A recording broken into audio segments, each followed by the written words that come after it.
know, wherever us Aussies choose to call home, be it the inner city, the suburbs or the bush, we all love our cosy little hideaways. And the same thing goes to the bugs. But sadly, in recent years, we've started to lose that precious habitat of many of our super pollinators, like our bees and our beneficial insects. So how do we bring them back?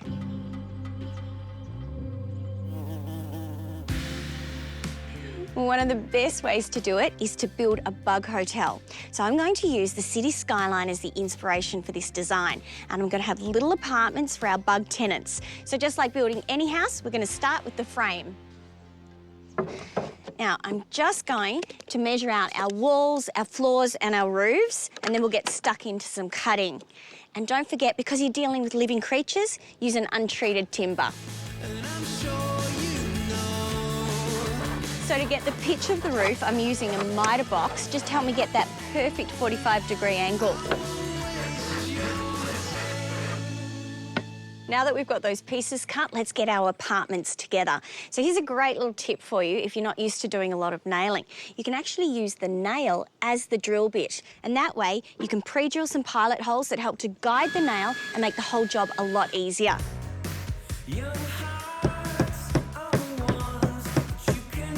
Okay, so now all we need is a spot of glue just to help hold it all together.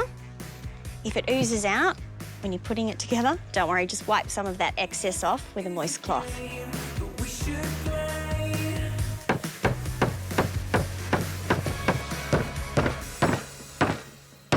Gotcha.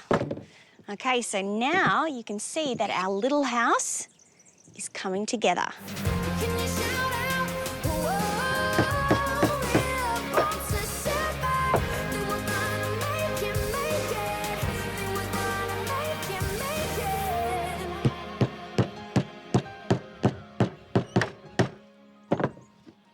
So cute. Apartment number 1, done. So why would you bother building a bug hotel? Well, I know that bugs can get a little bit of a bad rap in the garden sometimes, but the bees and the beneficial insects are just so important for pollinating our plants and helping to clean up some of those bad guys in the garden. So a bug hotel like this is like a B&B where the bugs can rest and relax. I just think it needs a little splash of colour. Yeah, we're gonna celebrate.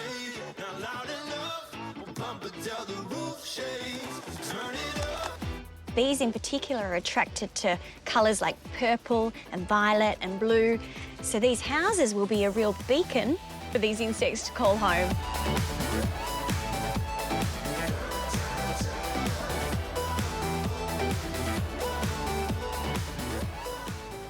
Well, they're looking pretty, but they're also looking a little bit empty. So let's go hunting for some furnishings.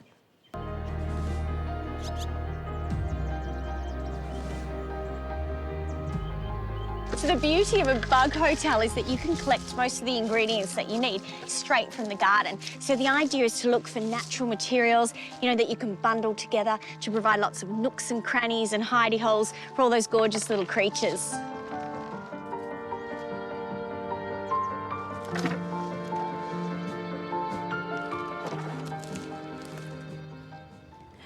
You know, different insects like different types of accommodation. So I like to think of the different materials like being different types of habitat. So for example, native bees love nesting in hollow stems and dead wood. So you can provide a home for them by quite simply drilling some holes into some timber offcuts or old logs. Now, native bees are quite small, so you don't want the holes to be too big. So anything from about 3 millimetres. And you want to drill fairly deep, but not all the way through, because you want a nice little cubby hole that keeps them safe from predators and nice and cosy. When you're miles away, then my sun don't shine. You'll notice that I purposely haven't painted the cavities. I want to leave them nice and raw and natural for our little inhabitants. Bundles of twigs, sticks and stems are great for attracting ladybirds, which can help to chomp on nuisance pests like mealybugs. They also help to attract hoverflies, which are pollinators, which also help to control pests.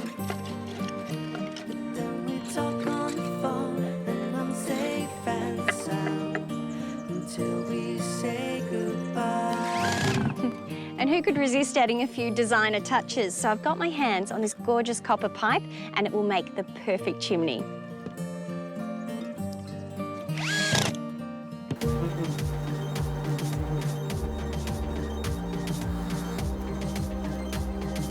So what do you think of my bug city? It looks just amazing. So you also want to think about where you might put your bug hotel. So you want the opening facing the sun, you want to provide a little bit of shelter from the elements. You also want to think about where you might place it. So somewhere up high, somewhere around eye level is just perfect so that anything buzzing by might check in and stay the night. And of course, one of the best ways to get even more visitors to your bug hotel is to fill your garden with all those plants that they love.